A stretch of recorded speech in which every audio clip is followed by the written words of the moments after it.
Bismillahirrahmanirrahim. Assalamualaikum warahmatullahi wabarakatuh. Alhamdulillah rabbil alamin wassalatu wassalamu ala asyrafil mursalin wa ala alihi wa ashabihi ajma'in. Qala rabbi ishrah li sadri wa yassir li amri wahlul 'uqdatam min lisani yafqahu qawli.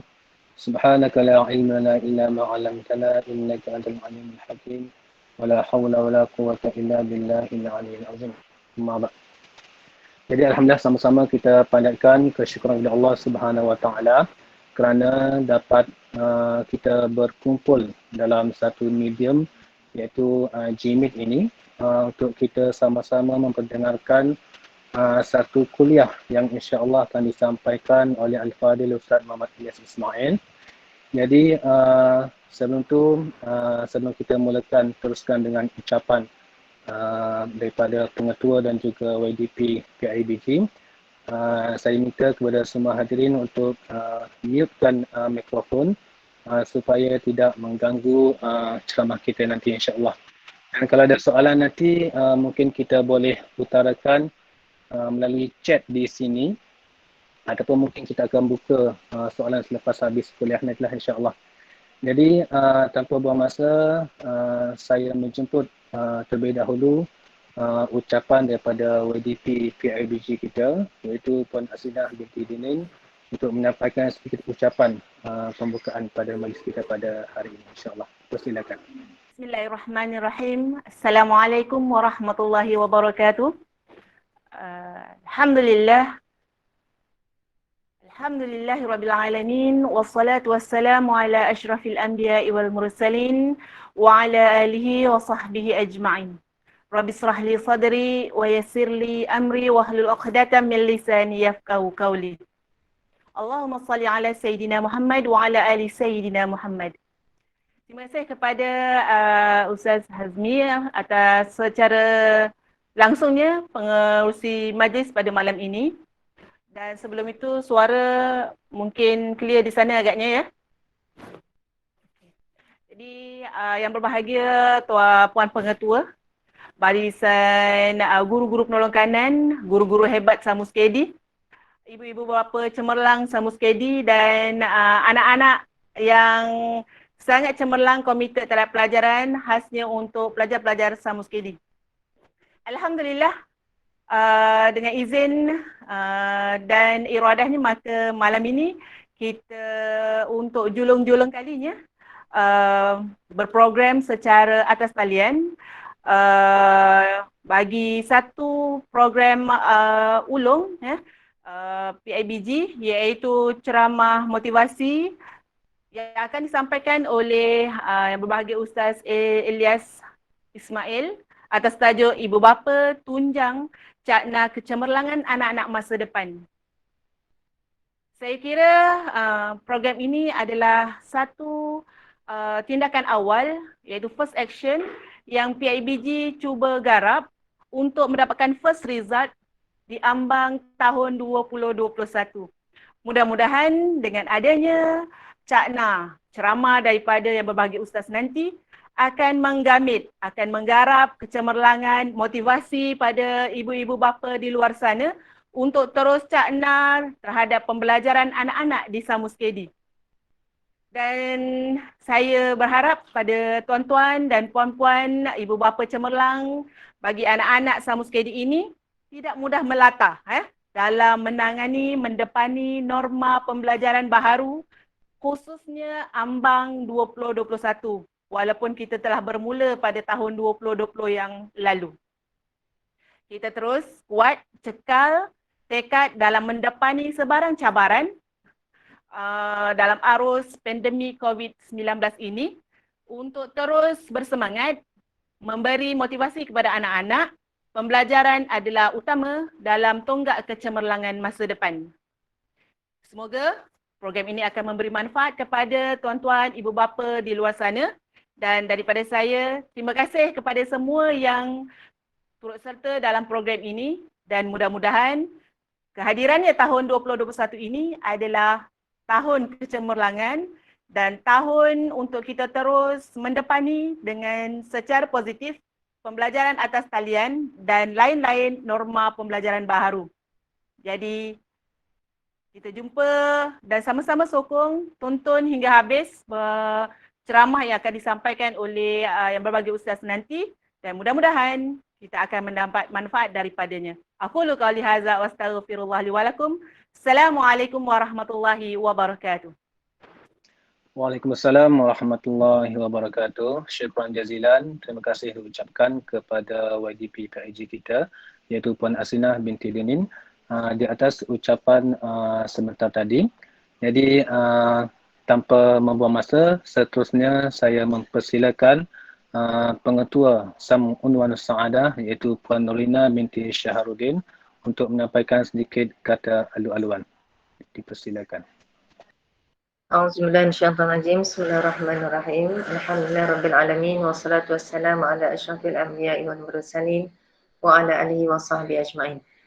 Baik, terima kasih kepada pengacara majlis pada malam ini, Ustaz Azmi bin Mustafa, yang berbahagia tuan penceramah kita sekiranya telah ada di atas talian, iaitu Ustaz Ilyas Ismail, yang berbahagia YDP PIBG Ustazah Haslina binti Denan, Jawatankuasa PIBG yang turut hadir pada malam ini, barisan penolong kanan, barisan JKMP, barisan tenaga pengajar sama sekali, ibu bapa, tuan-tuan dan puan-puan, tuan-tuan guru, dan juga AKP yang turut serta, anak-anak pelajar dan dan seluruh warga sama sekali secara umumnya. Baik, Alhamdulillah kita dapat melaksanakan program yang telah dirancang. Terima kasih kepada PIBG sama sekali atas kesudian untuk menerima program ini bekerjasama dengan pihak sekolah, semata-mata untuk mencemerlangkan anak-anak didik sama sekali tahun 2020 dan tahun 2021 dan seterusnya. Belum terlambat saya ucapkan selamat tahun baru pada semua warga sama sekali. Walaupun saya baru lebih kurang dalam 1 bulan setengah sama-sama mengurus dengan barisan guru-guru untuk mencemerlangkan, untuk memastikan sama sekali berada di tahap yang kita harapkan. Mudah-mudahan di ambang 2121 ini saya harapkan supaya adanya kerjasama yang erat antara ibu bapa dan juga pihak sekolah. Kita telah meninggalkan tahun 2020 yang di mana tahun 2020 ini banyak mengajar kita kepada satu corak kehidupan norma baru. Namun begitu, terlalu banyak hikmah yang kita boleh ambil daripada apa yang Allah telah aturkan, dan saya harapkan semua warga sama sekali teruskan bermunajat kepada Allah Subhanahu Wa Taala. Semoga pandemik COVID-19 ini berakhir dan kita dapat menjalani kehidupan dengan lebih selesa dan juga tenang.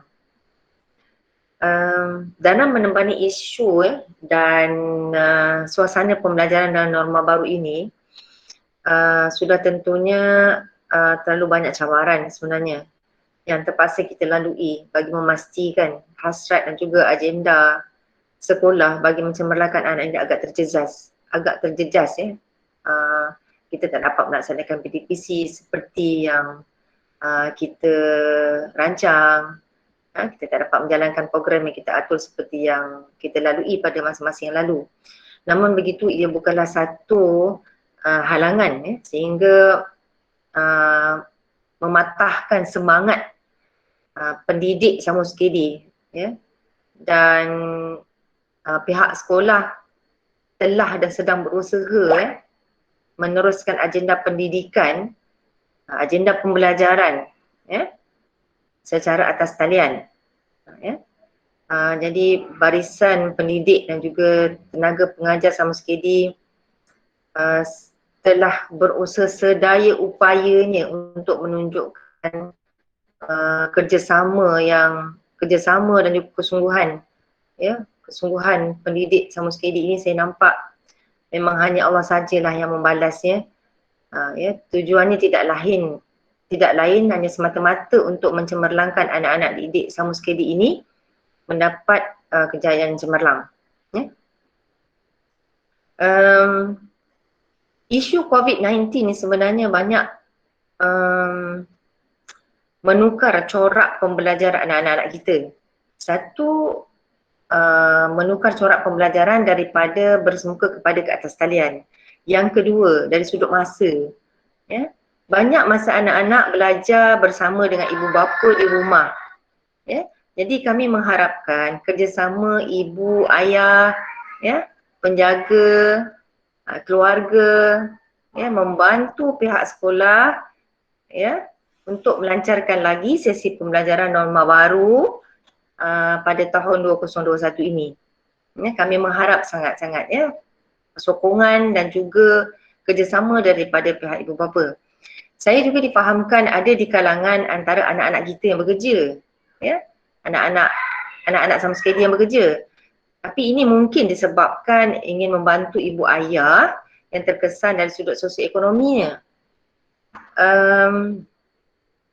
Namun saya menggalakkan anak-anak ini berikanlah sedikit tumpuan dahulu pada pembelajaran, terutamanya bagi anak-anak yang akan menghadapi peperiksaan SPM dan juga SMA. Ya? Hanya beberapa hari saja lagi. Kalau SPM hanya tinggal lebih kurang dalam 47 hari saja lagi, ya, untuk mereka menghadapi peperiksaan sebenar SPM. Ya, kita sama-sama berdoa supaya anak-anak ini diberi kekuatan, diberi petunjuk dan juga hidayah dalam menghadapi cabaran-cabaran untuk mereka meraihkan kejayaan yang cemerlang. Jadi kerjasama ibu ayah, ya, kami sangat harapkan, ya, sama-samalah kita mengangkat tangan kepada Allah Subhanahu Wa Taala, ya, panjatkan doa supaya anak-anak kita ini terus maju ke hadapan walau dengan apa cara sekalipun, ya, mudah-mudahan mereka ini diberi kekuatan lah, ya, dengan cabaran yang ada sekarang ini. Saya juga mengharapkan supaya ibu ayah bantu anak-anak kita, ya, memberikan pemantauan dan juga dorongan, juga motivasi kepada anak-anak supaya mereka ini terus bermotivasi, terus mempunyai semangat untuk meneruskan pembelajaran mereka. Ya, seterusnya mereka dapat menduduki peperiksaan dengan baik. Ya. Kemudian apa yang pihak sekolah harapkan juga, hasrat kami adalah untuk melahirkan insan-insan yang terpilih, insan-insan yang cemerlang, yang mempunyai sasiah, yang berlandaskan Al-Quran dan Sunnah Rasulullah SAW. Ya. Semoga mohon juga kepada ibu ayah, ya, mendoakan kami, barisan urusan dan juga barisan guru-guru diberi kekuatan untuk meneruskan perjuangan kami sebagai seorang muallim, sebagai seorang murabbi, sebagai seorang yang mursyid, sebagai seorang muaddib. Ya.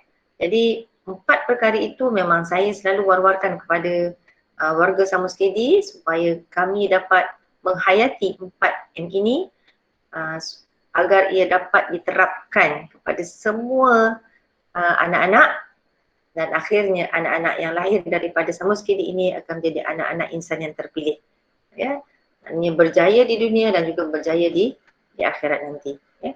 Jadi saya rasa cukup setakat itu dulu, dan selamat datang, ahlan wa sahlan penceramah kita Ustaz Ilyas, ya, dah ada di atas kalian. Dan saya mengharapkan supaya warga Samus KD berganding bahu, bekerja sama, ya, sama-sama kita kerja berpasukan, ya, antara ibu bapa, guru, pihak sekolah, pengurusan dan semuanya untuk ke arah 3T, iaitu Samus KD insya-Allah akan menjadi sekolah yang terbaik, sekolah yang terbilang, sekolah yang tersuhur dari sudut kecemerlangan akademik dan juga sasiahnya. Ya. Jadi saya ucapkan terima kasih atas komitmen tuan-tuan dan puan-puan, yes, yang hadir pada malam ini. Mudah-mudahan program yang kita rancang merupakan titik tolak tahun 2021. Ya, mudah-mudahan ia memberi manfaat untuk kita semua dan diberkati oleh Allah Subhanahu Wa Taala. Syukran jazilan, wabillahi taufiq wal hidayah. Wassalamualaikum warahmatullahi wabarakatuh. Waalaikumsalam warahmatullahi wabarakatuh. Terima kasih diucapkan kepada Puan Nurlina binti Syahrudin, Pengetua Samunun Sa'nah di atas ucapan sebentar tadi. Tadi Pengetua ada menyentuh sedikit sebanyak tentang cabaran kepada anak-anak kita, pelajar-pelajar kita, terutama di ketika ujian ataupun cabaran COVID inilah, iaitu perlu menukar cara daripada pembelajaran secara bersama muka kepada atas talian dan memerlukan kepada kerjasama dan juga perhatian yang lebih tinggi daripada ibu bapa masing-masing untuk memastikan pencapaian anak kita ini lebih cemerlang pada masa akan datang. Jadi kami ucapkan selamat datang kepada ahlan wa sahlan kepada tetamu jemputan kita pada hari ini, iaitu Ustaz Muhammad Ilyas bin Ismail. Dan sebelum kita mulakan, saya serahkan majlis kepada Al-Fadhil Ustaz. Izinkan saya untuk membaca sedikit biodata Ustaz Ilyas Ismail ini. Al-Fadhil Ustaz berasal daripada Kedah dan merupakan pelajar daripada Maktab Mahmud, kalau saya tak silap lah, Maktab Mahmud Al-Usta Kedah, dan kemudian melanjutkan pelajaran ke Universiti Al-Azhar Mesir, dan beliau kita boleh katakan sangat terkenal dengan kerja-kerja dakwah dan seringkali juga muncul di kaca TV, antaranya seperti rancangan Tanyalah Ustaz TV9, TV3, dan sebelum ni pernah muncul di radio-radio, dan Ustaz pun ada channel YouTube sendiri dan ada page di Facebook. Kalau TikTok tu mungkin kena tanya Ustaz lah, Ustaz ada ke tak nanti kan.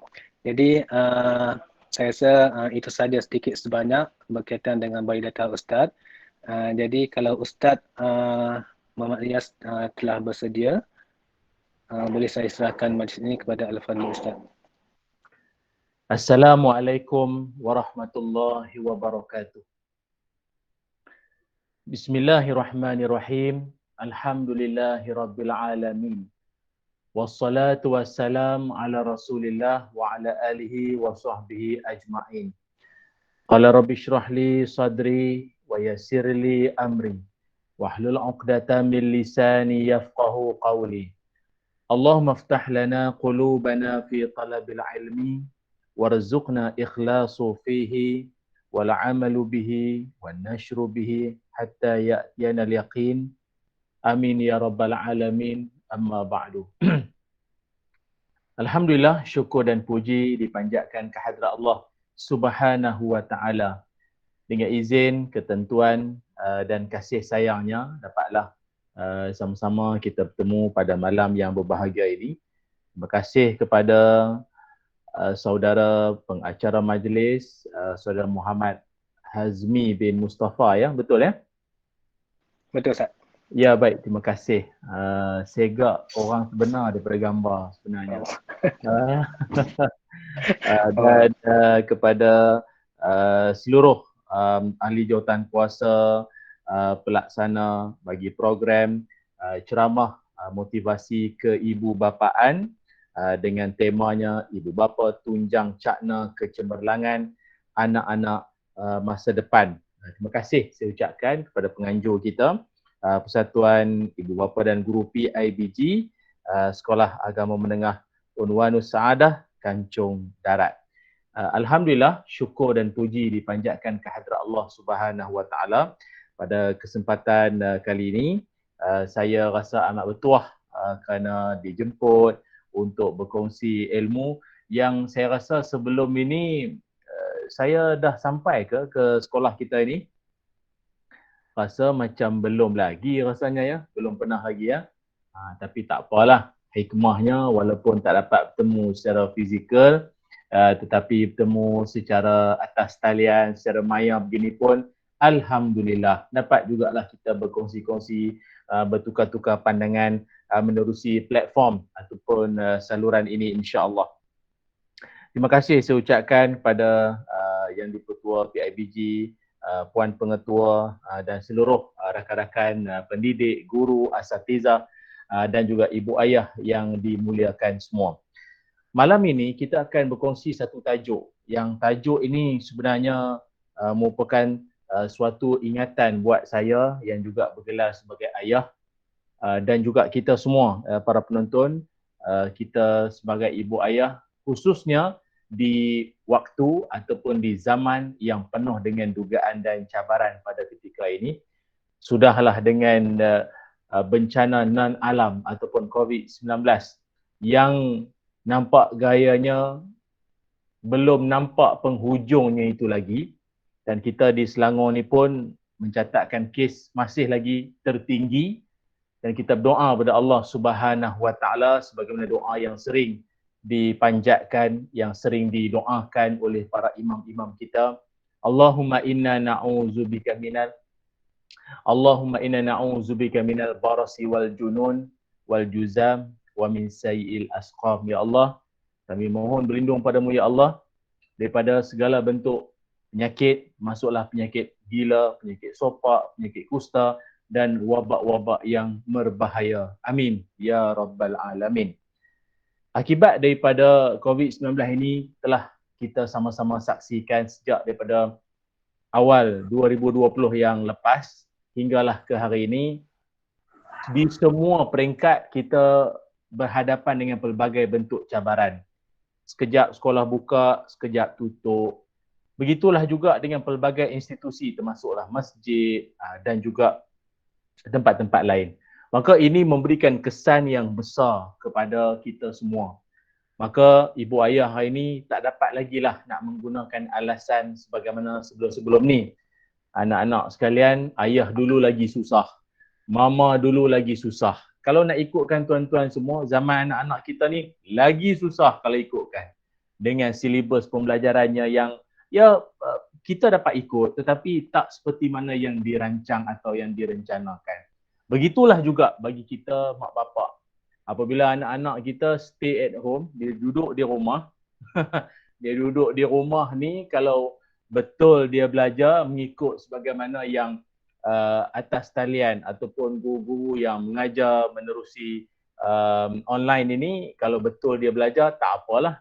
Nampak gaya menghadap laptop, nampak gaya menghadap komputer, nampak gayanya menghadap handphone, kan dia belajar. Rupa tak, dia main game pula dah, ataupun dia tengok Netflix pula. Geram. Netflix pula dia tengok yang bersiri-siri 7 season tu.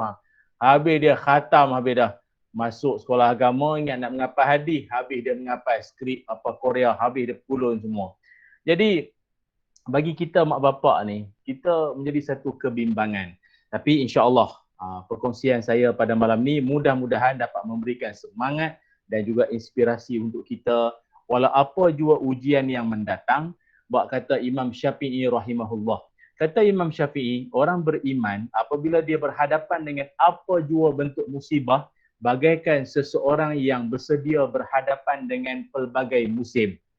Orang beriman, kata Imam Syafi'i, bila dia berhadapan dengan musibah ni, dia bagaikan satu orang manusia yang dah bersedia untuk berhadapan dengan musim-musim yang berubah. Contoh, macam kita sekarang di Malaysia, kalau bukan sekarang pun, tahun-tahun sudah pun dah menyaksikan pada kita. Asal hujung tahun, musim apa? Musim tengkujuh. Bila dah musim tengkujuh, maknanya bagi orang yang dah bersedia dah, dia tahu dah hujung tahun mesti hujan. Hujan akan turun melebihi kadar biasa. Maka apa persiapannya? Dalam motor, standby siap-siap, baju hujan. Dalam kereta, ada payung. Apa lagi? Kalau rancang nak pergi ke tempat-tempat sungai ke apa, batalkan. Sebab apa? Dah bersedia dah. Dah tahu dah. Bila musim hujan, tak sesuai lagi aktiviti-aktiviti macam tu. Begitu juga bila kita hari ni nak masuk ke waktu malam. Apa persiapan kita? Panggil anak masuk rumah, tutup pintu, tutup segala tingkap. Lepas tu apa? Pesan anak-anak jangan banyak aktiviti di luar waktu malam. Maka orang beriman bila dia berhadapan dengan musibah pun, dia bagaikan sudah bersiap sedia. Dia dah bersiap sedia dah. Apa yang perlu dia lakukan? Apa yang perlu dia siap siagakan? Perlu. Kalau nak bagi alasan COVID sampai kesudah tak selesai.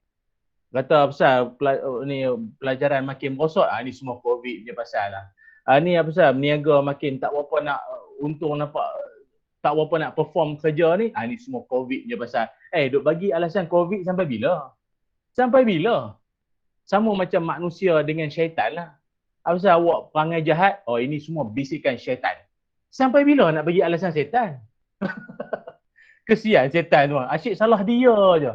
Habis kita yang Allah kurniakan akal, daya upaya untuk ada ilmu, untuk daya kemampuan berjamaah kita semua. Apa guna ni semua? Kan?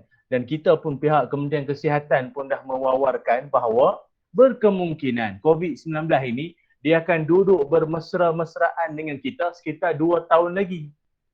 Jadi adakah dengan itu akan membuatkan kita terus putus semangat? Nampak raya lagi 2 tahun, tutuplah sekolah selama 2 tahun, marilah kita duduk di rumah, kita bertahajud, kita bertafakur je lah, tak payah nak belajar. Mana boleh? Mana boleh macam tu? Bagaikan seorang yang duduk berlayar di tengah lautan samudera. Kita tak akan mampu untuk nak kawal arah angin, tapi kita mampu untuk kawal layar kita. Arah angin kita tak akan mampu kawal, tapi kita mampu kawal layar kita. COVID-19, nak kendalikan dia secara besar-besaran, tak mampu kita. Tapi kita mampu kendalikan dia secara peringkat kita. Di peringkat sekolah, apakah kita punya persiapan?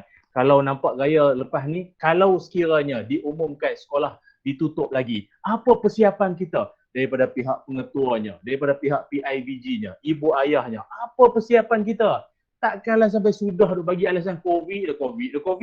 Tak habis-habis. Bila nak cerdik budaknya tu? Kena ada cara, kena ada usaha, kena ada ikhtiar dalam berhadapan dengan semua keadaan ini. Sebab itu para penonton yang dirahmati Allah sekalian, saya kira begini, bagi ibu ayah yang sebagaimana tajuk kita, tunjang cakna kecemerlangan anak-anak masa depan, ada beberapa tips yang saya nak kongsikan pada kesempatan ini, mudah-mudahan bermanfaat buat semua. Kalau kita muhasabah ataupun kalau kita jadikan sebagai suatu bahan mengaudit diri masing-masing, kita lihatlah diri masing-masing tuan-tuan ya. Mak bapak ni dia ada beberapa jenis ataupun kita panggil apa?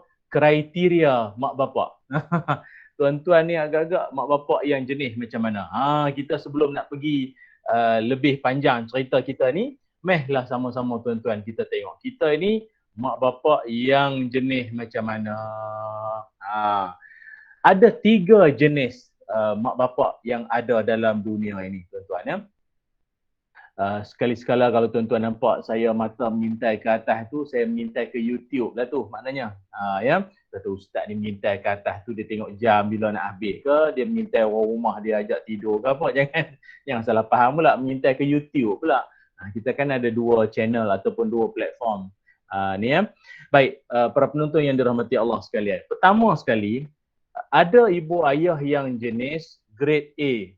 Yang kedua, grade B. Yang ketiga, grade C.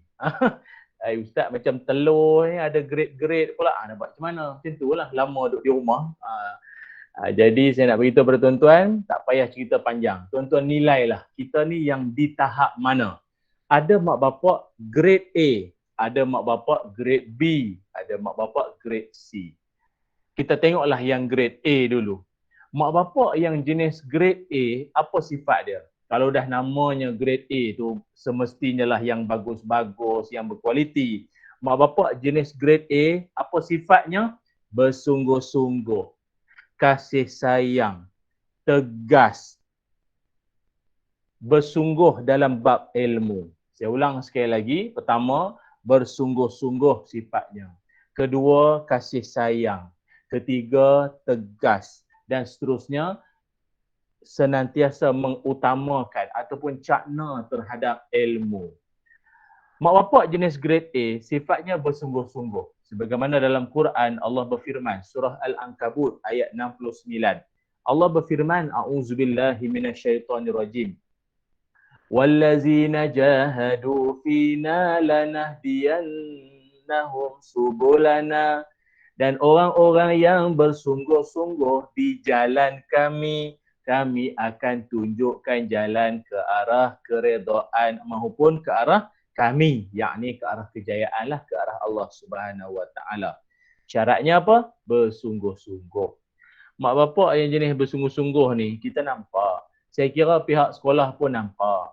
Mak bapak jenis bersungguh, kalau dalam grup WhatsApp mungkin barangkali ada hebahan, barangkali ada sajalah pemberitahuan, pemakluman, maka mak bapak yang jenis bersungguh ni dia akan cepat respon. Dia akan tanya, dia akan sentiasa update, dia akan sentiasa mengemas kini maklumat terkini. Bila jadual, apa barang persekolahan nak dibeli, program tu bila, nak buat secara online ke, buat secara fizikal ke. Itu mak bapak jenis bersungguh-sungguh. Itu. Dan mak bapak grade A juga, dia bersifat apa? Dia bersifat kasih sayang. Kasih sayang yang macam mana? Mak bapak jenis macam ni untung tuan-tuan ya. Jenis macam mana? Dia walaupun dia ni kata orang apa, walau sibuk kerja macam mana pun, kasih sayang terhadap anak tak pernah diabaikan. Saya menyerulah diri saya dan para penonton, kasih sayang yang boleh kita zahirkan pada anak-anak kita pelbagai jalan, pelbagai cara. Ada orang pakar motivasi menyebutkan cara menzahirkan sayang khususnya kepada anak-anak itu dengan 3 jalan. 3 cara untuk menzahirkan sayang kepada anak-anak. Ada setengah anak ni tuan-tuan, dia rasa dia tak disayangi. Apa kelebihan apabila anak-anak tu dia rasa dia disayangi? Kata orang psikologi, anak yang sering disayang, sering dipeluk, sering diusap, sering diberikan kata-kata rangsangan, dia akan membesar menjadi seorang anak yang berkeyakinan tinggi. Dia bila berhadapan dengan orang, dia rasa semangat nak bercakap, confident levelnya tu meningkat tinggi. Dia tak jadi pemalu, kebanyakan yang malu, yang tak nak bercakap, gugup, berkemungkinan dia sering kena tengking, kena jerkah, kena sergah dengan mak bapak dia di rumah. Diam, jangan bercakap, mulut banyak sangat. Sombat pun tu. Jadi budak tu dia jadi takut nak cakap. Tapi bagi mak bapak yang ada sifat kasih sayang, maka anak tu automatically dia akan jadi seorang yang anak yang confident, suka nak cakap, suka nak berbual dengan orang. Baik, saya kembalikan apa yang saya nak sebutkan tadi. Cara menzahirkan kasih sayang kepada anak-anak itu, kata orang psikologi, ada 3. Ya, ada 3. Pertama adalah dengan sentuhan. Pertama adalah dengan sentuhan. Sentuhan yang bagaimana? Kalau kita tengok Nabi Muhammad sallallahu alaihi wasallam. Baginda Nabi dalam sirah ada satu perbuatan yang agak bagi kita rare rare, lain pada yang lain. Apa perbuatan Nabi? Nabi pernah cium tangan anak anda ataupun puteri kesayangan Nabi sallallahu alaihi wasallam. Siapa lagi kalau bukan Sayyidatina Fatimah radhiyallahu anha, puteri Nabi sallallahu alaihi wasallam. Dia cium tangan Siti Fatimah. Tuan-tuan semua, dalam dunia ini ada 3 manusia paling bertuah, tangannya itu pernah dicium oleh Nabi Muhammad sallallahu alaihi wasallam. Pertama sekali Sayyidatina Fatimah radhiyallahu anha, yang keduanya adalah Sa'ad bin Mu'az Al-Ansari radhiyallahu an, yang ketiganya Sayyidina Mu'az bin Jabal radhiyallahu an. Ketiga-tiga orang ni manusia paling bertuah, paling beruntung dalam dunia kerana mereka ini tangan mereka itu dicium oleh Rasulullah sallallahu alaihi wasallam. Kalau ditanyakan, hebatnya Ustaz, dia orang ini Nabi cium tangan mereka ni kira hebat lah. Apa rahsianya? Panjanglah ceritanya. Tu lain kali kena panggil lah saya turun ke Samus. Samus lah. Lepas ni kena panggil lah saya ke sana. Barulah panjang sikit ceritanya. Tapi salah satunya tangan yang bertuah yang dicium Rasulullah sallallahu alaihi wasallam adalah tangan Sayyidatina Fatimah radhiyallahu anha. Apa pelajarannya? Oh, biasa anak yang salam cium tangan mak bapak. Tapi Nabi memberikan satu contoh tauladan pada kita. Cara menzahirkan sayang pada anak itu juga adalah dengan bapa pun boleh cium tangan anak. Apa salahnya tu? Boleh cium tangan anak. Kerana daripada situ menzahirkan sayang pada anak dan dia ada rangsangan dalam jiwa anak tu. Dia rasa dia disayangi, dia rasa dia dihargai. Banyak maksud di situ. Itu yang pertama ya, iaitu cara menzahirkan sayang adalah dengan sentuhan. Itu yang pertama. Yang keduanya cara menzahirkan sayang adalah dengan disebut sebagai apa? Hadiah. Hadiah ni sebenarnya dia subjektif. Tak semestinya hadiah tu dia berupa ataupun bersifat barang-barang. Itu terpulang, ya, terpulang. Ada setengah mak bapak mungkin anaknya keputusan cemerlang ke ataupun buat satu benda yang membanggakan bapa atau ibunya itu, maka ayah maknya pun belilah apa-apa sebagai hadiah. Dia sebenarnya tak semestinya apa bentuk barang pun. Memadailah kod belanja makan special sikit ayam goreng ke apa kan, pun boleh dah tu. Okey dah tu. Yang pentingnya hadiah, tu yang kedua. Dan yang ketiganya ialah dengan kata-kata. Dia kata-kata ni dalam erti kata macam mana? Anak-anak sebelum tidur, ingat tuan-tuan ya, 5 minit sebelum tidur, apa sahaja yang bermain di minda, di fikiran kita, itulah yang akan running dalam kepala seseorang sepanjang dia tidur malam itu. Sebab itu kita diajar dalam Islam, sebelum tidur, memaafkan orang, baca 3 kul, akhiri episod hidup kita pada hari tersebut dengan membaca ayat Quran, ayat kursi, berdoa, tiup sana sini semua kan. Sebab apa? Itulah yang akan running dalam kepala kita. Memaafkan orang, bersedia untuk redha dengan apa yang berlaku. Itu. Maka anak-anak pun sama. Sebelum anak nak tidur, kalau Mak Saleh dia suka baca bedtime story. Kenapa orang putih Mak Saleh dia suka baca bedtime story pada anak-anak? Sebab bagi dia, moral of the story, tak kisahlah apa Snow White lah, Frozen ke, Beauty and the Beast ke, apa ceritalah tuan-tuan ya. Dia kongsikan Cinderella pada anaknya itu, moral of the story-nya itu yang dia nak. Tapi bagi kita orang Islam tak payah sangatlah cerita-cerita macam tu. Kisah sahabat Nabi pun banyak. Yang pentingnya kita bercakap. Dia panggil apa ya? Mak Saleh panggil apa? Small talk. Small talk. Bukan cakap kecil. Bukan. Small talk ni maknanya sembang-sembang ringkas. Sembang-sembang sikit-sikit sebelum anak tu tidur. Kan? Nasihat-nasihat sayang sebelum anak tu tidur. Kerana sepanjang anak tu tidur nanti, dia akan bermain dalam minda dia benda yang baik-baik. Itu yang saya kurang setuju. Setengah mak bapak bila anak nak tidur, dimomokkan dengan macam-macam. Bawah katil ada hantu. Bawah dalam almari ada suster ngesot. Ada pontianak. Memang takutlah budak tu. Takut sampai ketua. Nak masuk pejabat seorang-seorang pun takut awal pagi. Dia kata bunyi pintu. Siapa di dalam, aku di luar. Dia kata aku takut dah.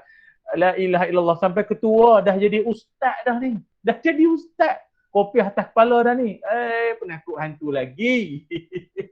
Allahu Akbar. Jadi samalah macam orang-orang yang jenis apa? Sebelum tidur fikir hutang. Sepanjang tidur tu nanti hutang. Bangun pagi muka serabut. Jangan. Jadi cakap yang baik-baik pada anak-anak kita ya. Itu cara menzahirkan sayang. 3 yang saya sebutkan tadi. Lagi apa lagi? Tegas. Mak bapak jenis grade A sifatnya apa? Tegas. Tegas ni dalam erti kata dia mesti walk the talk. Orang putih kata walk the talk. Walk the talk ni apa dia? Cakap serupa bikin. Tegas. Kalau tadi ayah cakap apa? Seorang ayah bagi tahu pada anak dia, kalau siapa anak-anak ayah tak semayang hari ni ataupun tak solat hari ni, apa hukuman dia? Kan? Tapi mesti kena buat. Mesti kena buat. Siapa tak baca buku malam ni, ayah takkan bagi tengok TV selama 2 hari. Macam tu. Dan ayah kena buat. Oh, jangan cakap saja. Oh, dia cakap tu kadang lepas geram. Oh, tak baca buku. 2 hari tak boleh tengok TV. Sekali esok awal pagi buka ada bapaknya tu. Cakap tak serupa bikin. Anak tak respect. Itu tak tegas namanya. Ya. Cakap apa yang kita, buat apa yang kita cakapkan. Tapi tuan-tuan, satu benda lagi. Kalau nak bagi hukuman pun, hukuman yang munasabah. Jangan cakap benda yang anak rasa ayah aku ni sanggup ke buat. Siapa yang tak baca buku, nanti ayah ikat di pokok tu, lepas tu ayah letak kerengga penuh badan. Ayah. Ayah zaman dulu munasabah, zaman panglima dulu. Ayah zaman sekarang sanggup kena buat macam tu. Kutuk orang jiran ada. Bapak kau ni zaman bila datang ni buat perangai macam ni, ikat anak di pokok lagi apa. Jangan macam tu. Cakap serupa bikin. Dan lagi apa? Seorang ayah yang ataupun ibu ayah yang grade A, dia jenis cakna terhadap ilmu. Cakna terhadap ilmu ni apa? Bukan setakat anak dia saja yang datang ke kursus motivasi ke, datang ke seminar apa sekalipun. Penglibatan mak bapak tu juga ada. Penglibatan mak bapak tu juga ada. Janganlah nanti pihak PIBG war-warkan. Tuan-tuan semua, ni hujung bulan pihak sekolah nak menganjurkan seminar untuk anak-anak kita, exam. Boleh pula bapak tu tanya, ada makan? Kalau ada makan, saya datang. Ada bihun tak apa, saya datang. Apa punya bapak macam ni? Kira makan. Orang fikir masa depan anak dia. Ayah-ayah, ibu-ibu patut bersyukur. Guru-guru sudi nak mendidik anak-anak kita. Berapa ramai mak bapak berterima kasih dengan pihak sekolah. Berterima kasih dengan pihak sekolah. Guru-guru mendidik anak-anak dengan penuh keikhlasan. Padahal guru-guru tu pun bukan tak ada kerja lain. Letih guru-guru zaman sekarang ni. Dengan anak-anak di rumah melayan, suami dengan keluarga pula macam-macam dengan COVID pula sekarang ni. Tapi dia boleh didik anak-anak kita. Masya Allah. Terima kasihlah sikit. Ni terima kasih tak ada, komplain banyak. Ustaz marah ke? Tidak. Geram saja.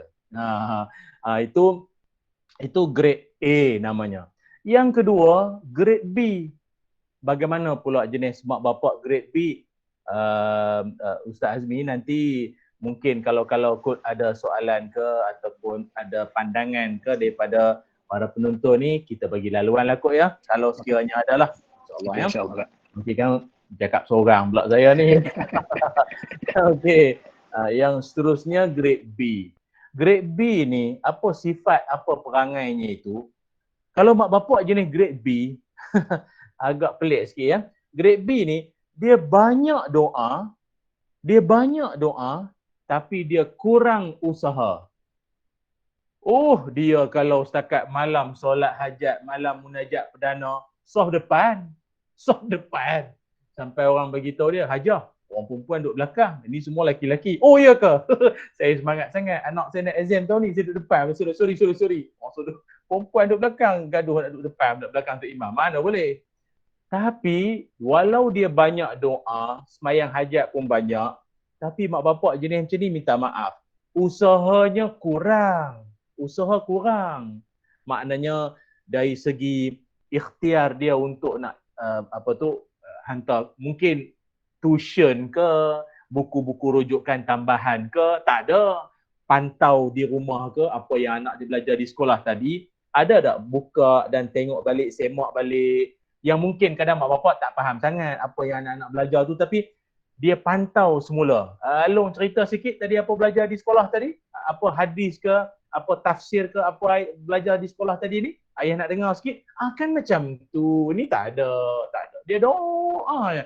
Asal jumpa ustaz minta air. Asal jumpa ustazah minta air penawar. Tak salah minta air penawar tu. Tapi itulah kan, kalau setakat mengharap doa semata-mata tak ada usaha, bagi saya kurang sempurna lah mak bapak jenis macam ni. Tak berapa bagus sangat. Tapi para penonton sekalian, kalau setakat grade A, grade B, gagah lagi. paling teruk sekali doa pada Allah, janganlah jadi grade C. Grade C ni mak bapak jenis apa? Iaitu sifatnya suka mengamuk, hanya tahu menghukum ataupun Mak Saleh panggil apa? Punish. Dia kira nak bagi punishment, nak bagi denda saja dan langsung tak ada kasih sayang. Saya ingat mak bapak yang ada menonton ataupun mak bapak yang yang bersama-sama dengan kita pada ketika ini ataupun yang menonton ini tidaklah yang bersifat grade C ini, janganlah yang hak jenis suka mengamuk, hukum dan langsung tak ada kasih sayang. Saya pernahlah satu ketika dulu ni kongsi pengalaman lah ya.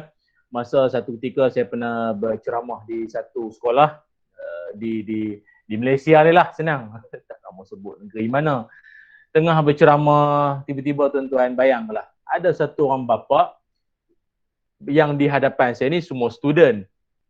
Tapi mari satu orang parent tu, bapa tu, dia tongkat motor depan dewan, dia masuk dengan muka tak puas hati. Macam muka ada benda tak kena lah ya. Dia masuk, dia bagi salam. Assalamualaikum. Dia kata, Ustaz, saya nak bawa balik anak saya ni. Terkejut saya. Saya kata, Tuan, sesi ceramah ni belum habis lagi. Dia kata, tak ada. Saya nak bawa balik anak saya juga. Siap dia boleh cakap apa tau? Dia kata, Ustaz, dengar ceramah 2 jam, anak saya boleh pandai ke? Tu dia. Dia bagi ayat tu . Dia kata, Ustaz, dengar ceramah 2 jam ni, anak saya boleh pandai ke? Ustaz boleh jamin ke anak saya pandai kalau dengar ceramah sampai 2 jam macam ni? Boleh pandai ke? Saya pula, tak pernah kena ayat macam tu. Dia jadi, orang panggil apa? Sentak, deep, semua ada waktu tu. Kita pula cakap depan-depan student semua melopong tengah-tengah je lah. Apalah Ustaz ni nak jawab. Saya kata, tak apalah Tuan, kita ni ikhtiar saja, usaha saja. Anak kalau dia belajar banyak sangat pun, tak ada dorongan dari sudut emosional. Dari segi intelek, insya-Allah hafalannya, ingatannya, skillnya insya-Allah. Tapi emosinya, kalau kita tidak lonjakkan dengan kata-kata semangat, kata-kata harapan, dengan kata-kata yang boleh mencetuskan gairah dia untuk berjaya tu, susah anak tu dia kan. Tapi tak apalah, dia nak bawa balik juga, dia bawa balik anak dia tu. Pihak sekolah memang waktu tu malu semua. Dia kata, Ustaz minta maaf lah, kami ni salah satu sebab buat solat hajat untuk program ni, salah satu hajat kami moga-moga bapak tu tak datang. Sekali dia datang lah, jam betul lah, aduh spoil lah Ustaz. Datang juga, bapak tanya dia, bapak tu jenis macam mana? Dia kata, tak tahu lah Ustaz, dia tu hidup macam mana, bercerai dengan bini dia, jap-jap cerai, meniaga pun tak laku apa tak. Macam tu lah. Tapi anak dia bagus, anak dia dengar cakap, antara pelajar yang guru-gurunya pun sukalah. Tapi dapat bapak macam tu. Jadi saya ingat para penonton, janganlah yang ada berperangai sedemikian. Kalau hidup tak mampu menanggung masalah, jangan jadi masalah kepada orang lain. Saya ulang sekali lagi, bagus, sedap ayat ni buat caption. Buat caption Instagram, tuan-tuan. Macam biasalah, hashtag Ustaz Ilyas lah, macam biasa. Sekali lagi, hidup kalau tak mampu menanggung masalah, jangan jadi masalah kepada orang lain. Saya ulang, hidup kalau tak mampu menanggung masalah, jangan jadi masalah kepada orang lain. Awak hidup dah lah tak mampu menanggung masalah sedia ada. Masalah dengan bini, masalah dengan keluarga, masalah dengan kerjaya. Jangan jadi masalah pada orang lain pula. Contoh, mungkin di kalangan para guru-guru di sekolah kita ni tak adalah yang macam tu. Di rumah dia entah bertengkar, bergaduh dengan mak mentua. Tak selesai di rumah, geramnya itu emosi negatif, dia terbawa-bawa ke sekolah. Dia tengok anak murid dia pun muka macam mak mentua dia. Tak pasal-pasal budak tu kena sembuh dengan dia. Mengamuk dia. Tak patutlah perangai macam tu. Be professional lah. Kan? Orang yang paling kuat kata Nabi adalah orang yang mampu mengawal dirinya ketika marah. Begitu. Sebab itu para penonton yang dirahmati Allah sekalian. Oleh itu, apakah sifat maupun ciri-ciri yang bagus yang digaris pandukan oleh Nabi Muhammad sallallahu alaihi wasallam dalam kita nak membimbing, nak memacu kecemerlangan anak-anak kita ini, insya-Allah sebagaimana yang diajarkan oleh Nabi sallallahu alaihi wasallam akan saya kongsikan. Sebagaimana Sayyidina Umar Al-Khattab ada menyebutkan bahawa Nabi ada menyebutkan 6 perkara. Dengar molek. Dengar baik-baik. Ada 6 perkara yang disebutkan oleh Rasulullah sallallahu alaihi wasallam yang patut menjadi panduan kepada ibu ayah, parent di luar sana. 6 perkara tersebut akan saya kongsikan selepas ini. Selepas ni itu maknanya saya mungkin kita nak bagi laluan sikit lah. Kod-kod ada di kalangan para penonton kita ini yang nak berkongsi pandangan ke atau nak mengajukan soalan ke berdasarkan apa yang telah saya huraikan sedikit sebanyak sebentar tadi. Kalau ada, kita raikan dulu. Kalau sekiranya tak ada, kita sambung. Silakan. Okey, silakan kalau ada di kalangan ibu bapa ataupun guru ke ataupun pelajar sendiri yang ada soalan nak tanya Ustaz, boleh kemukakan. Dia terus on mic dan terus tanyakan soalan.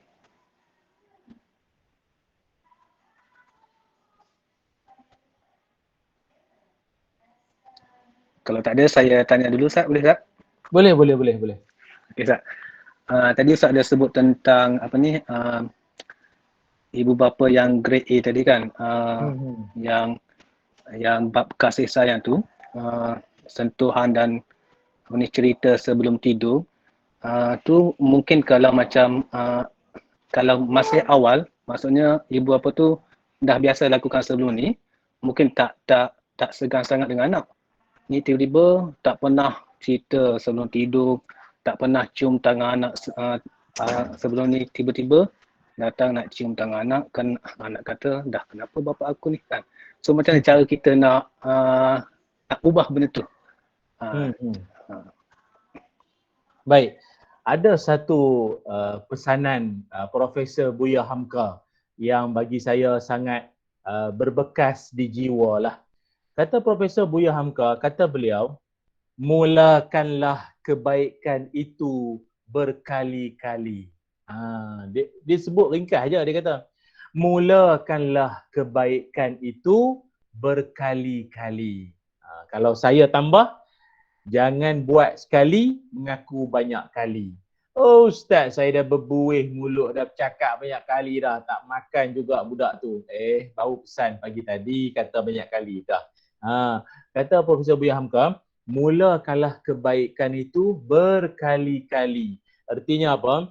Bila kita mulakan kali pertama, mungkin rasa segan. Itu tidak menghalang untuk kita terus mematikan semangat kita. Teruskan, buat saja. Tapi betul, sahabat kita sebutkan tadi, dia janganlah dibuat secara mengejut. Mungkin kita boleh mulakan dia dengan sembang-sembang ringkas dulu. Yang berkait, anak kalau dah sekolah menengah, tiba-tiba bapa nak bercerita, buka buku cerita sahabat Nabi pula. Tiba ayah aku ni lain macam. Musim-musim Covid ni ayah aku pun lain macam. Nampak gaya kena cek suhu ni ayah aku ni nampak gaya ni. Jangan macam tu. Dia macam ni. Dia tak semestinya storytelling, bedtime story, tak semestinya. Anak-anak kita ni pelbagai isu boleh kita angkat untuk diperbincangkan, sembang-sembang. Contoh, mungkin kita, anak kita, dia masuk acara sukan, dia ada kenal kawan baru.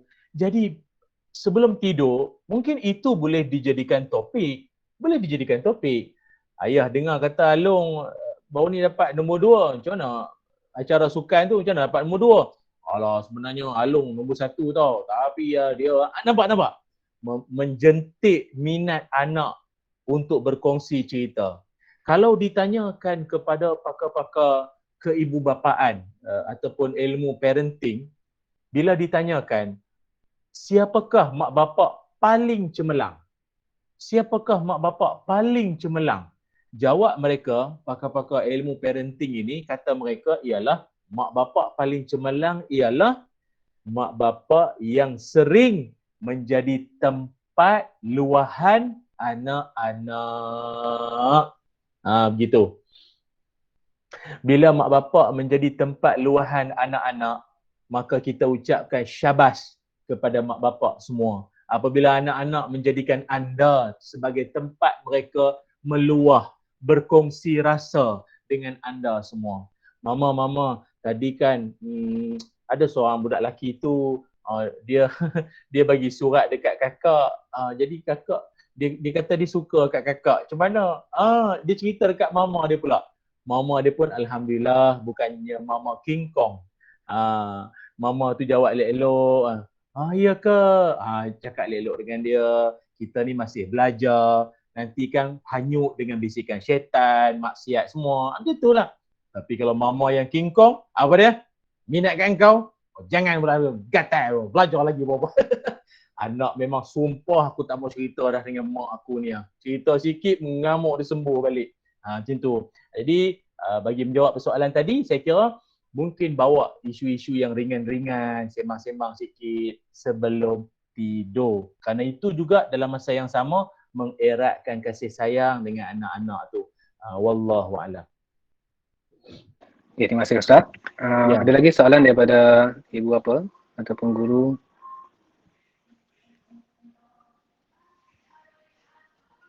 Assalamualaikum warahmatullahi wabarakatuh, Ustaz.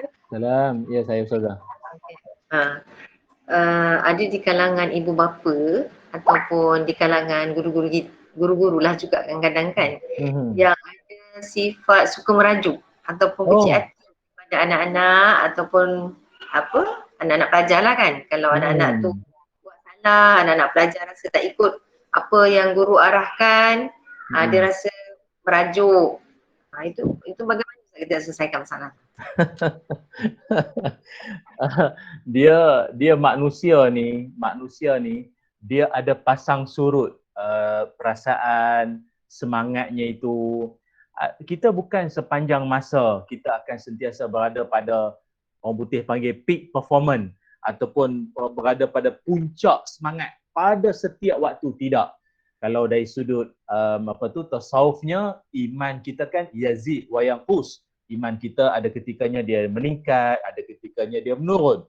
Begitulah juga guru-guru kan, as a human being sebagai manusia biasa, kita tidak lari daripada perasaan-perasaan kecewa, sedih, duka, terasa hati. Itu normal lah, itu biasa.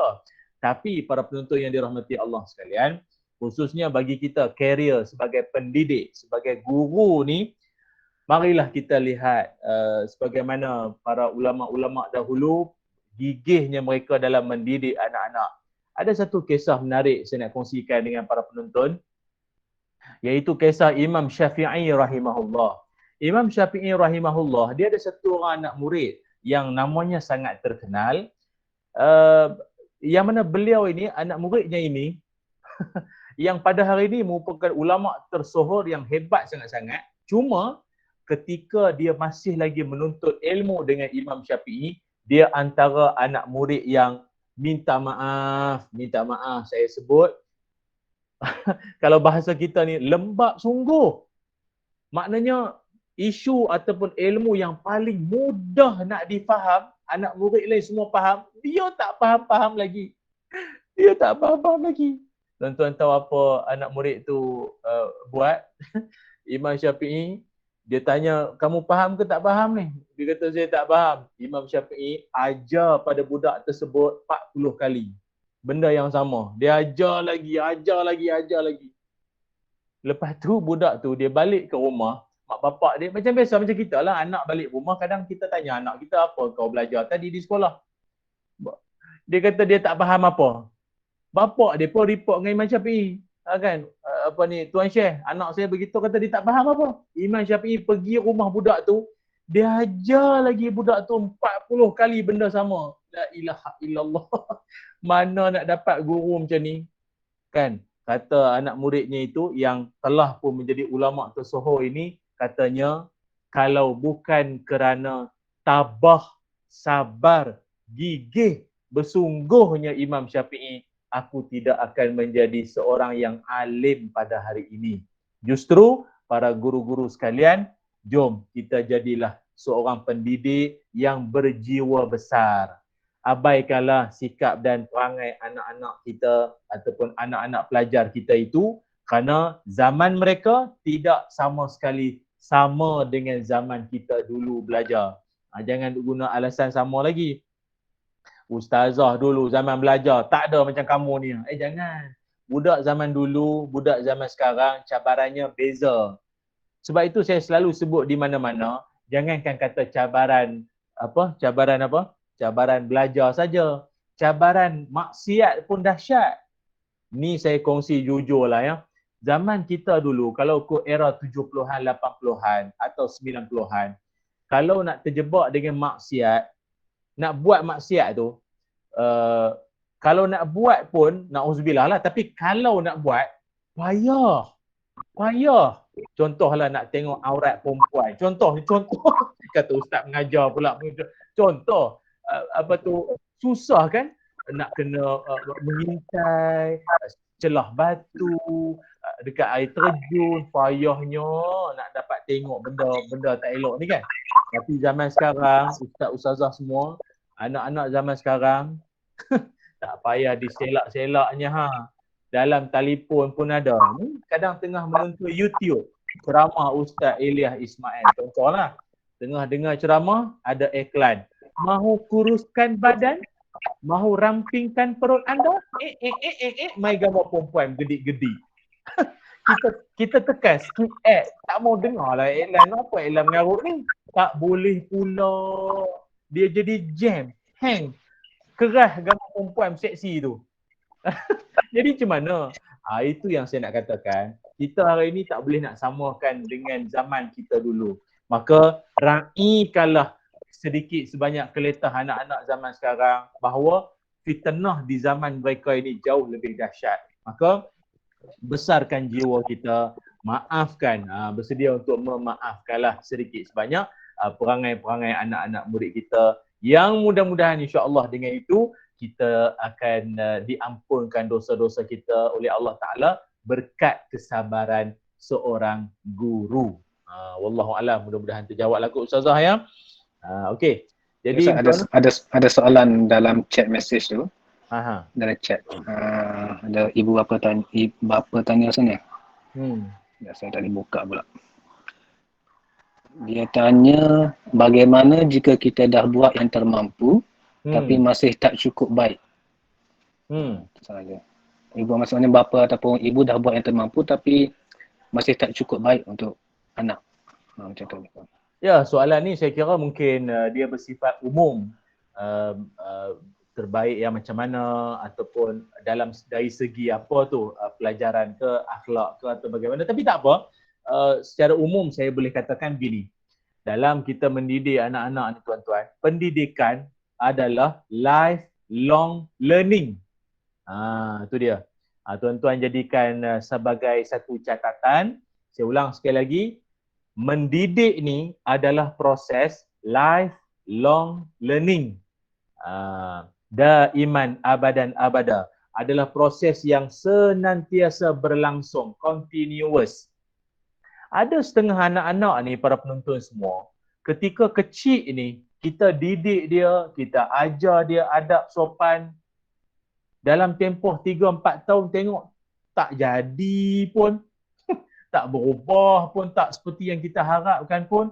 Masya Allah, tengok-tengok dia masuk sekolah menengah, baru tingkatan 1, balik rumah, balik daripada asrama, dia sembang dengan mak dia pun. Assalamualaikum warahmatullahi wabarakatuh.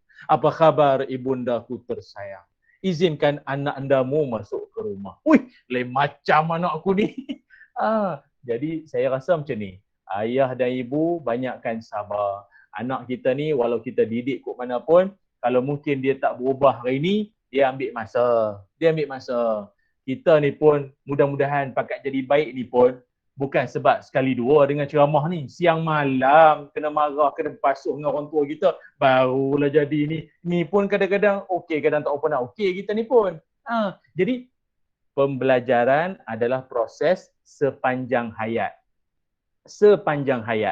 Dan tuan-tuan kena ingat, saya ni sampai ke hari ni pun Kadang-kadang kalau balik ke kampung, mak saya masih lagi berperanan sebagai mak. Maksudnya macam mana? Kadang-kadang tu bila tengah duk sibuk buat kerja rumah ke, tengah duk vacuum rumah ke apa, mak saya tanya, Ilyas, dah semayang? Dah solat? Dah semayang? Belum lagi mak. Apa mak saya jawab? Hai, ustaz, pergi semayang. Astaghfirullahaladzim. Mak saya sembuh ayat tu kan. Tahu pandai ceramah buat orang. Pergi semayang. Maknanya apa? Walaupun anak dia tu dah jadi penceramah ke, anak dia tu belajar agama tinggi sekalipun, peranan seorang mak bapak takkan pernah berakhir.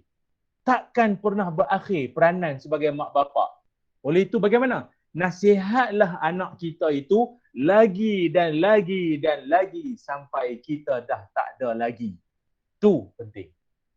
Jangan sekali cakap lepas tu duk ungkit yang tu, dah lama dah saya cakap dengan dia. Memang tak berubah budak tu.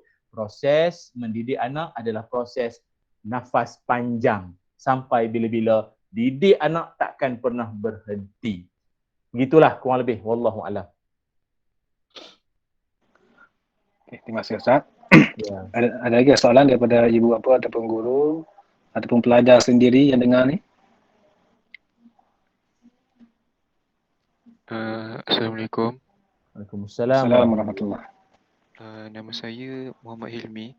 Saya selaku bekas pelajar SAMUS. Saya nak tanya Ustaz sebagai perspektif seorang anak ataupun seorang pelajar. Apa hukum kalau kadang-kadang bila kita fikir balik, guru ataupun ibu bapa melakukan suatu tindakan ke atas kita, kadang-kadang kita faham cikgu ataupun ibu bapa takkan buat sebab contoh dia marah sebab dia sayang. Tapi apa hukum kalau kita sebagai anak ataupun sebagai pelajar terkecil hati dengan mereka, sama ada guru ataupun ibu bapa, berdosa tak? Itu saja. Terima kasih Ustaz. Baik, terima kasih. Saya raikan soalan saudara Hilmi yang mengajukan soalan tadi tu dengan dua jawapan. Baik, jawapan yang pertama, isu tentang merajuk apabila dalam proses menuntut ilmu dengan guru. Betul kurang lebih begitu Kecil hati dengan sikap guru. Barangkali ikut guru tu tiba dia tertinggi suara. Kenapa kamu ni, saya dah bagi dah kerja semalam, suruh hafal ke, suruh siapkan kerja sekolah, tak siap-siap lagi. Maka kita rasa kita dimalukan. Dia marah kita agak tinggi suara, kadang kot ustaz tu kot darah tinggi, kot agak dia tak kena angin ke apa, kan marah lebih sikit. Jadi pesanan Imam Syafi'i rahimahullah, ini jadikan sebagai panduan Kata Imam Syafi'i, siapa-siapa yang merajuk dengan guru, siapa-siapa yang merajuk dengan guru, maka dia akan mudah untuk luput padanya akan ilmu. Siapa yang merajuk dengan guru akan mudah luput padanya ilmu. Ada setengah ulama lain menambah, akan mudah luputnya keberkatan ilmu. Keberkatan ilmu, berkat ilmu. Dia ilmu berkat ni, saudara Hilmi dan juga para penonton yang lain, dia berkat ilmu ni satu benda yang dia tak nampak pada hari ni, tapi dia akan nampak di kemudian hari. Mungkin kita pernah nampak ada pelajar-pelajar mungkin di peringkat sekolahnya itu dia antara best student, pelajar cemerlang, tapi bila di alam kerjaya tengok tak kemana sangat. Tak kemana sangat pun hidupnya. Berbanding dengan ada kawan kita zaman sekolah dulu, belajar tak berapa hebat sangat, tapi bersungguh, beradab dengan guru, sangat memuliakan guru, sangat menghormati guru. Sungguh pun guru tu dalam keadaan marah dia, guru tu kadang tinggi suara dengan dia, dia tak peduli, tak apa, yang penting aku nakkan ilmu guru ni. Maka dia akan dapat satu kelebihan, apa dia? Keberkatan ilmu. Keberkatan ilmu. Ni saya cerita pengalaman peribadi lah. Ni seronok sembang dengan kawan-kawan sekolah agama ni. Dia macam ada jiwa sikit lah. Pasal kita dulu pun sama-sama sekolah agama kan. Saya tuan-tuan, ada satu orang guru saya dulu yang dia kadang-kadang adalah sikapnya itu yang saya rasa saya dan kawan-kawan yang lain tak berapa selesa. Sebab apa? Kadang-kadang bila dia marah tu agak melampau. Agak melampau sikit cara dia marah tu. Jadi kita tak apa nak seronok. Tapi guru kami tu dia seorang yang alim, ilmu dia banyak. Kata orang macam ni lah. Disebabkan nakkan ilmu dia lah kami duduk menadah telinga juga dengan dia. Macam ni tau. Kami dulu zaman belajar jenis suka main pen. Kan pen yang tekan pen tekan tu, tak tekan tu. Okey, satu perangai orang kita kalau dia boring, dia bosan, dia akan main tekan pen tu. Dia akan tak dia boring, dia boring. Tak. Kawan saya ni depan-depan ni. Kawan saya tok guru tu dia cakap pada kawan saya yang duk main pen tu keluar. Sekarang juga keluar. Sekarang juga keluar. Ini bukan tempat permainan. Ini bukan dia panggil apa istilah disebut macam tu. Dia kata apa funfair, dia kata ini bukan tempat bermain-main. Kan? Keluar sekarang. Memang kawan saya tu dengan malu-malu tu dia keluar, memang dia keluar sungguh.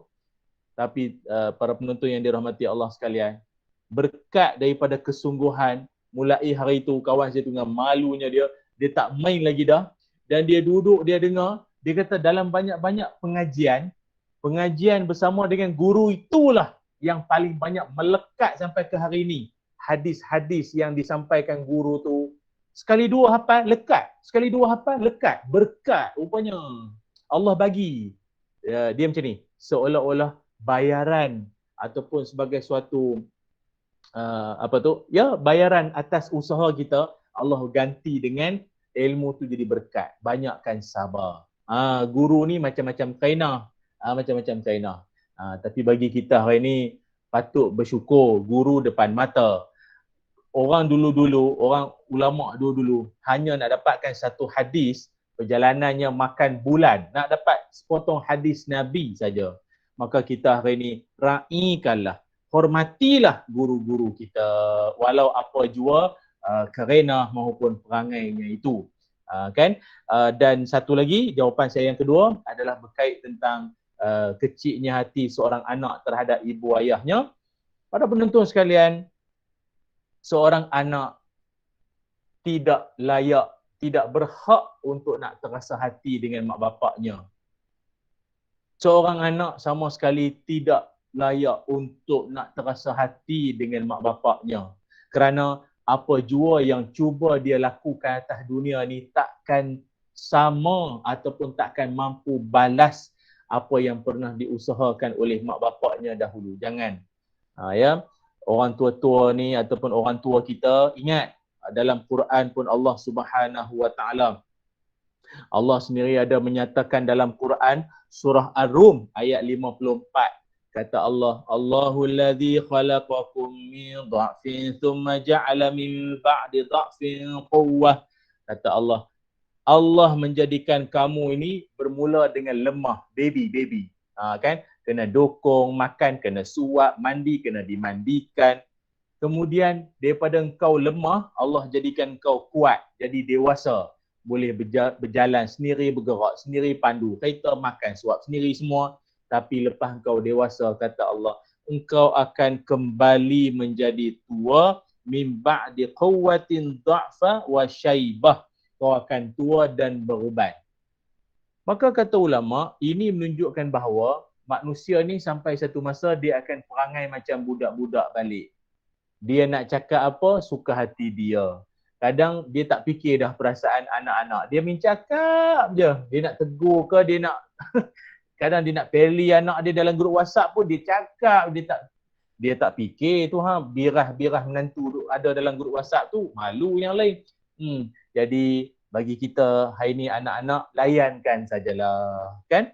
Orang tua kita kadang-kadang ada yang status pelajarannya tu tak tinggi sangat banding dengan kita ni kan, belajar sekolah agama, Apa guna belajar sekolah agama kalau dengan mak bapak sendiri pun tak mampu nak bersabar, ya?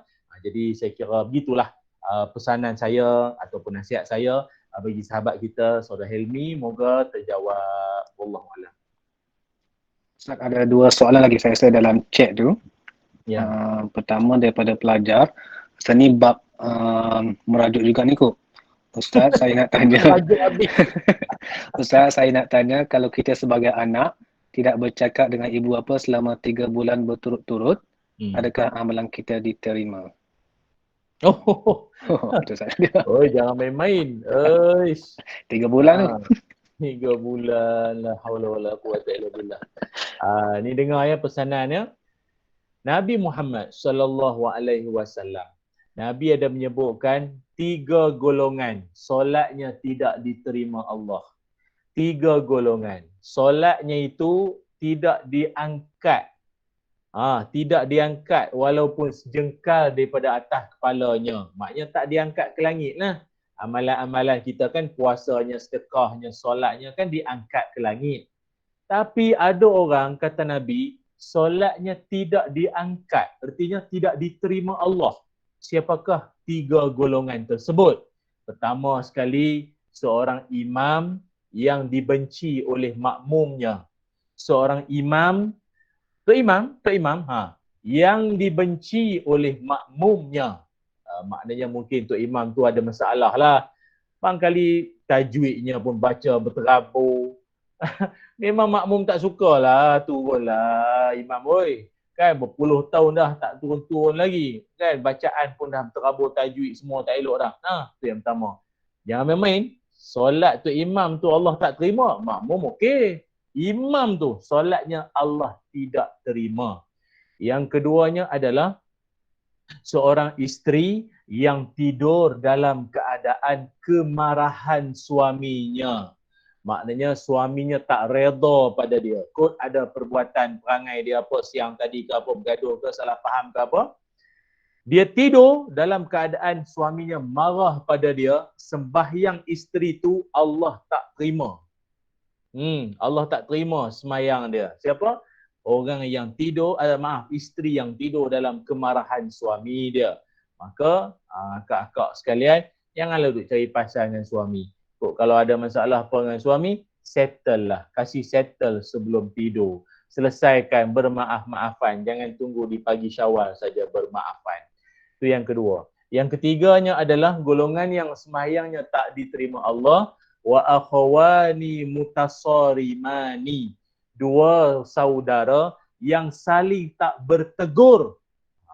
Tu dia. Ataupun 2 saudara yang saling berdiam. Tak mau cakap. Benci, meluat, nyampah, tak nak cakap dengan dia. Maka ini golongan solatnya Allah tidak terima. Maka jawapan menerusi hadis ini automatically menjawablah persoalan sahabat kita tadi. Jangankan kata 3 bulan. Jangan lebih sampai 3 hari. Tak tegur siapa. Kalau dengan saudara kawan pun itu termasuk dalam golongan yang tak diterima sembahyang, apatah lagi yang kita tak bertegur itu adalah orang tua yang membesarkan, yang mendewasakan kita, yang melahirkan kita ini, sembahyang Allah tidak terima. Wala'iyyazubillah. Wallahu'alam. Satu lagi Ustaz, soalan bagaimana nak berbakti kepada ibu bapa yang sudah meninggal dunia? Inilah soalan aku, nanti kita teruskan dengan pengisahan Ustaz pula. Baik. Ada 4 amalan ataupun 4 tips yang boleh diamalkan sama-sama bagi anak-anak yang telah pun ibu ayahnya telah meninggal dunia. Apakah 4 perkara tersebut? Pertama sekali iaitu menghubungkan kembali persahabatan dengan kawan-kawan mak bapak kita semasa mereka hidup dulu. Maknanya senang faham macam inilah. Pergi je lah masjid tu. Pergi je lah surau tu. Kalau ada jemputan kenduri majlis kahwin ke apa, pergilah. Kerana kadang-kadang dalam majlis-majlis atau di masjid dan surau tu, ada kawan-kawan ayah kita dulu. Bila kita datang saja, dia orang akan ingat, oh ini anak arwah dulu ni. Allah pakcik dengan ayah kamu, Allah baiknya. Ayah kamu dulu rajin belanja pakcik makan cendol pulut durian bawah pokok depan tu. Jadi kan bagus tu menghubungkan kembali persahabatan dengan kawan-kawan mak bapak kita. Yang keduanya ialah menjalinkan ataupun menghubungkan hubungan dengan adik atau abang atau kakak mak bapak kita. Maknanya paman-paman tu lah. Pak saudara kita tu, Pak Menakan, Pak Su, Pak Teh, Pak Cang, Pak Long, Pak Ngah. Pergi ziarah. Itu kan mungkin abang ayah kita, adik mak kita pergi ziarah. Itu kena buat tu. Dalam dunia ni, kalau pak saudara dah meninggal, tak ada ganti dah. Pak mentua boleh ganti. Bukan setakat ganti, ditambahi. Boleh. Kalau ada keberanian lah. Kalau gaya Ustaz Hazmi ni nampak boleh ni. Nampak orang handsome, dia saham tinggi. Jadi pak saudara tak ada ganti dah. Kalau dia meninggal, meninggal lah. Dan yang ketiganya adalah lunaskan hutang-hutang orang tua kita. Kot kita ada tahu ayah kita ni ada berjanji ke dengan sekian-sekian sekolah.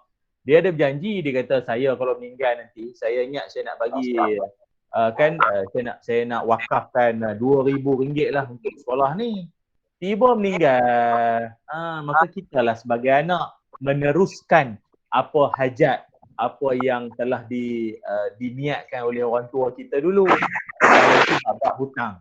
Jadi kena settlekan ya. Dan yang keempatnya ialah mendoakan. Allahumma ghfirli zunubi wali walidayya warhamhuma kama rabbayani saghira. Amin ya rabbal alamin. Doa untuk orang tua kita. Wallahu a'lam. Jadi saya kira kita pun dah macam agak larut dah ni. Mungkin saya ringkaskanlah perkongsian saya ini. Saya pun tak pastilah para penonton yang menonton kita sekitar dalam 92 orang kot. Atau 93 ni kurang lebih. Tolak penceramah kira 92 lah kan. Jadi harapnya semua tengah celik lah tu. Jangan mentang-mentang tak nampak muka semuanya dia padam seorang-seorang ya. Jangan. Dia tekan saya lah konon macam hadir tapi entah tengok ke mana, pergi tengok Netflix ke apa. Tuan-tuan semua, sebagai di penghujung ini saya nak kongsikan bahawa Nabi Muhammad sallallahu alaihi wasallam, baginda Nabi pernah berpesan, iaitu tanggungjawab seorang bapa kepada anak-anaknya itu ada 6 perkara. Ada 6 perkara ataupun 6 tanggungjawab seorang bapa mesti disempurnakan. Haqqun waladun ala walidihi sittatun. 6 hak yang mesti disempurnakan bapa kepada anak-anaknya. Itu ada 6 ya.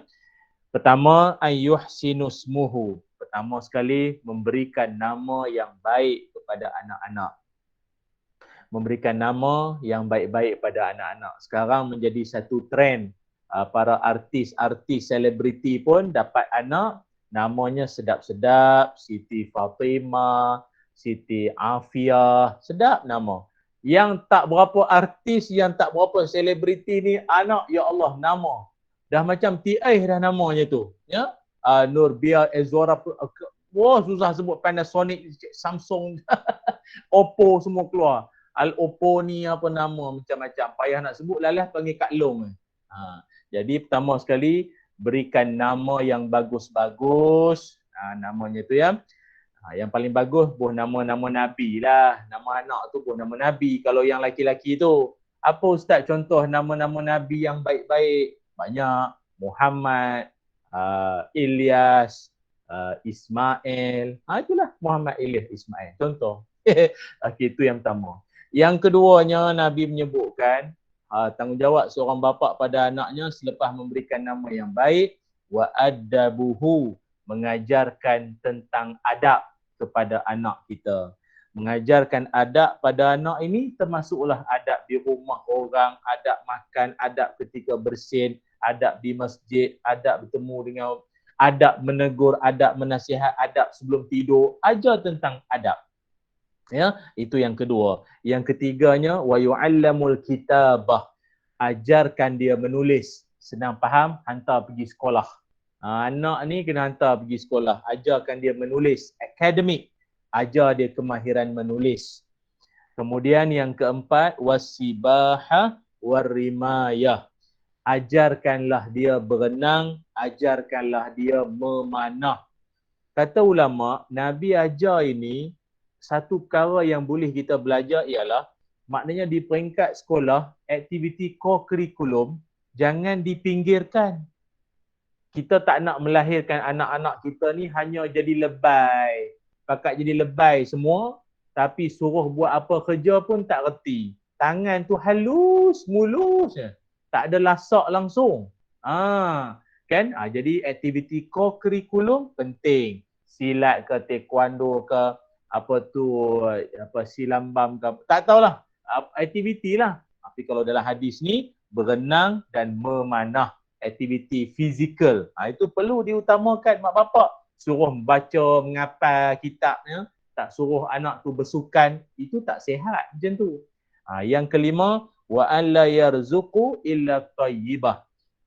Memberikan anak makan daripada sumber yang halal dan tayyibah, ataupun memberikan makanan-makanan yang bagus-bagus.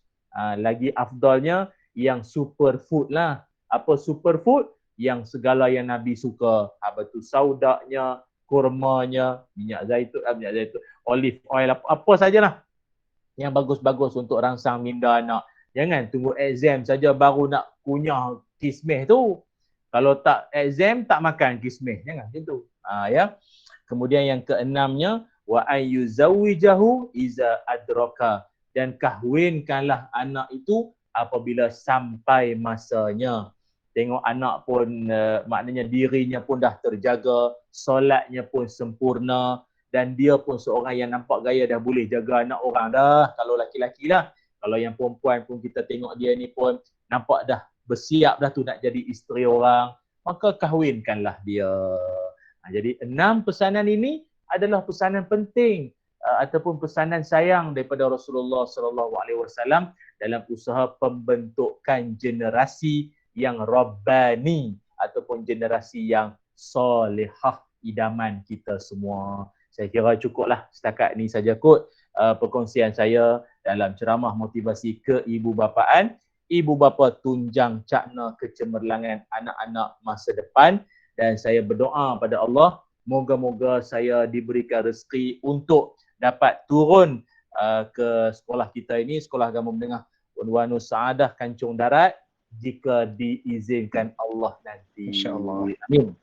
Okay, terima kasih. Jazakallah khairal jazak kepada Al-Fadil Ustaz Ilyas Ismail di atas pengisian dan ceramah sebentar tadi. Dan saya rasa sangat banyak input-input, nasihat-nasihat yang diberikan kepada kita sebagai ibu bapa dan kita juga sebagai anak dan juga kita sebagai guru. Dan mana kita boleh ambil, kalau kita tak mampu nak lakukan semuanya, kita buat juga semua. Tak mampu buat semua, kena buat juga. Macam Ustaz kata tadi, kalau buat sekali tak boleh, janganlah esok kita dah give up dan sebagainya, kita teruskan juga. Dan kita moga-moga kalau kita sebagai ibu bapa, kita menjadi ibu atau bapa yang terbaik. Dan kalau kita sebagai seorang guru, kita menjadi seorang guru yang terbaik. Kita boleh ambil kisah daripada Imam Asy-Syafi'i tadi, yang mana Imam Syafi'i sampai sanggup pergi ke rumah anak murid.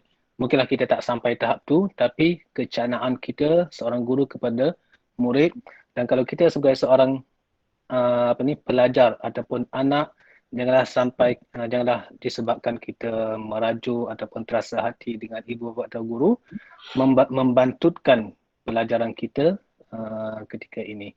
Jadi sekali lagi kami ucapkan terima kasih kepada Ustaz, dan insya-Allah kalau ada masa macam Ustaz sebut tadi, kita akan berjumpa secara realiti lah, secara bersemuka di bumi Samus, insya-Allah. Moga-moga kedatangan Ustaz nanti boleh memberikan satu impak ataupun satu kita boleh kata gegaran kepada bumi ataupun sekolah Samus ini. Jadi saya rasa itu sahaja program kita pada malam ini. Dan di YouTube juga tadi ada guru kata ada 47 orang yang melihat di YouTube dan campur sini lebih kurang 90 orang, so lebih 100 orang yang menonton program kita pada hari ini. Moga-moga kita semua mendapat manfaat daripada perkongsian kita sebentar tadi. Jadi itu saja, kami mohon maaf sekiranya terdapat kesalahan sepanjang mengendalikan program ini. Dan kalau ada soalan yang tak sempat nak tanya tu, nanti Ustaz datang ke Samu, kita boleh tanya banyak-banyak lah kan. Ataupun PM dia Ustaz dekat Facebook. Kalau Ustaz ada TikTok Ustaz?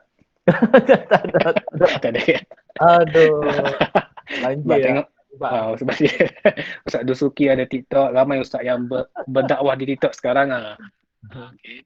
Jadi insyaAllah kita sama-sama tangguh majlis kita pada hari ini dengan tasbih kafarah dan suratul asr. Subhanakallahumma wa bihamdika asyhadu an la ilaha illa anta astaghfiruka. Bismillahirrahmanirrahim. Wal 'asri innal insana lafi khusr illa allazina amanu wa 'amilus shalihat wa tawassaw bil haqq wa tawassaw bis sabr. Kau boleh nak minta Ustaz doakan penutup Ustaz? Boleh. Bismillahirrahmanirrahim. Alhamdulillahirabbil alamin. Wassalatu wassalamu ala asyrafil anbiya'i wal mursalin wa ala alihi wa sahbihi ajma'in. Allahumma inna nas'aluka ilman nafi'a wa rizqan tayyiba wa amalan mutaqabbala. Allahumma aghnina bil ilmi wa zayyinna bil hilmi wa akrimna bit taqwa wa jammilna bil afiyah. Ya Allah, ampunkanlah dosa-dosa kami, ampunkanlah dosa-dosa kedua ibu bapa kami, ampunilah kesalahan dan kesilapan ketelanjuran guru-guru kami maupun anak-anak dan juga anak-anak pelajar kami, ya Allah. Ya Zal Jalali wal Ikram, ya Allah, kurniakanlah kami ilmu yang bermanfaat, rezeki yang baik dan amalan yang diterima. Hiaskanlah diri kami dengan ketakwaan, cantikkanlah kami dengan kesihatan tubuh badan dalam ketaatan kepadamu, ya Allah. Ya Zal Jalali wal Ikram, kurniakanlah rahmat dan kasih sayang serta limpahan berkat-Mu buat seluruh warga Samus yang pada malam ini bersungguh-sungguh bagi menjayakan program ini dengan kerjasama PIBG, ya Allah. Sayangilah para pendidik, sayangilah para guru-guru dan rahmatilah ibu bapa yang sentiasa bersungguh-sungguh demi kejayaan kecemerlangan anak-anak mereka, ya Allah. Sungguh pun kami masih dalam ujian musibah pandemik COVID-19 ini, ya Allah, dan juga musibah banjir pada ketika ini, ya Allah. Ya Allah, berikanlah ketabahan, berikanlah kesabaran dan kecekalan hati dan jiwa kepada guru-guru kami dalam mendepani anak-anak kami di zaman penuh dugaan ini, ya Allah. Ya Zal Jalali wal Ikram, Rabbana atina fid dunya hasanah wa fil akhirati hasanatan wa qina azaban nar. Wa sallallahu ala sayyidina Muhammad. Alhamdulillahi rabbil alamin. Alhamdulillah. Amin ya rabbal alamin. Taqabbalallahu minna wa minkum taqabbalan karim. Jadi terima kasih sekali lagi kepada semua hadirin pada hari ini. Jadi insya-Allah ada masa kita berjumpa di masa akan datang. Wallahu a'lam. Assalamualaikum warahmatullahi wabarakatuh. Waalaikumsalam warahmatullahi wabarakatuh.